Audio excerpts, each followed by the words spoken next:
Hello friends, welcome to Tridevi cooking channel. చాలా సింపుల్గా చేసుకున్నా కూడా ఎంతో రుచికరంగా ఉండే ఈ సీజన్లో ఎంతో బాగా దొరికే పచ్చి బఠానీలతో ఈరోజు మనం చేసుకుందాం గ్రీన్ పీస్ పులావ్. స్టవ్ మీద ఒక కుక్కర్ పెట్టుకుని 2 గరిటెల వరకు నెయ్యిని వేసుకోండి.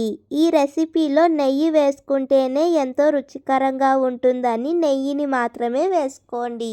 ఇప్పుడు దీంట్లో మన బిర్యానీ మసాలాలు, లవంగాలు, పట్టా, షాజీరా, స్టార్ పువ్వు, ఇలాచీలు, మిరియాలు, బిర్యానీ ఆకు వేసుకోండి. ఈ మసాలాలు కొద్దిగా కలుపుకుంటూ వేగనివ్వండి. కొన్ని జీడిపప్పు పలుకులను కూడా వేసుకోండి. కొద్దిగా పచ్చిమిరపకాయ ముక్కలు కూడా వేసుకోండి.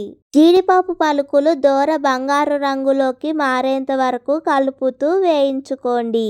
ఇప్పుడు ఒలుచుకున్న గ్రీన్ బఠానీలను కూడా వేసుకోండి. ఇవి ఫ్రోజన్ గ్రీన్ బఠానీ కాదండి, ఒలుచుకున్న గ్రీన్ బఠానీలు.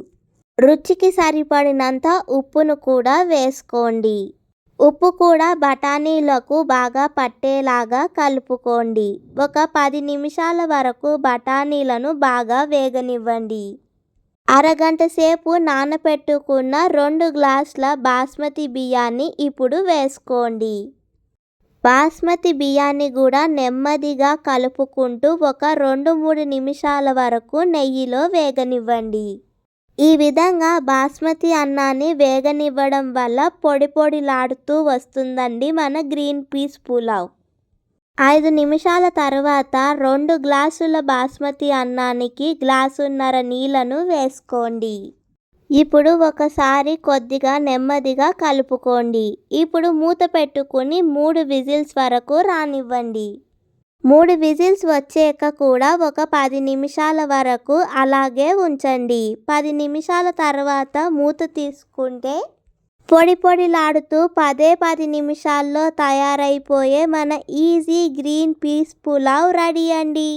ఈ రెసిపీని తప్పకుండా ఒకసారి ట్రై చేసి చూడండి. మీకు ఈ రెసిపీ కనుక నచ్చితే లైక్ చేయండి, షేర్ చేయండి మరియు త్రిదేవి కుకింగ్ ఛానల్ని సబ్స్క్రైబ్ చేసుకోండి.